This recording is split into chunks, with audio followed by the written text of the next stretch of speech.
સુરતના સરથાણા વિસ્તારમાં સામૂહિક હત્યાની ઘટના સામે આવી છે। સૂર્ય ટાવર સોસાયટીમાં દીકરાએ માતા પિતા પત્ની અને બાળકને તીક્ષ્ણ હથિયારના ઘા માર્યા બાદ પોતે પણ ગળાના ભાગે ચપ્પુ માર્યો। સ્મિત જીયાણી નામના યુવકે પોતાના જ પરિવાર પર હુમલો કરતા પત્ની અને બાળકનું મોત નીપજ્યું છે, જ્યારે માતા પિતા અને હુમલો કરનાર સ્મિત હાલ સારવાર હેઠળ છે। સરથાણા પોલીસે ઘટના સ્થળ પર પહોંચી વધુ તપાસ હાથ ધરી છે।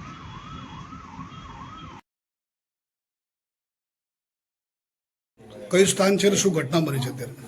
સરથાણા પોલીસ સ્ટેશન પાસે રાજહંસ સ્વપ્ન બિલ્ડિંગ છે, એની અંદર સૂર્યા અપાર્ટમેન્ટ છે।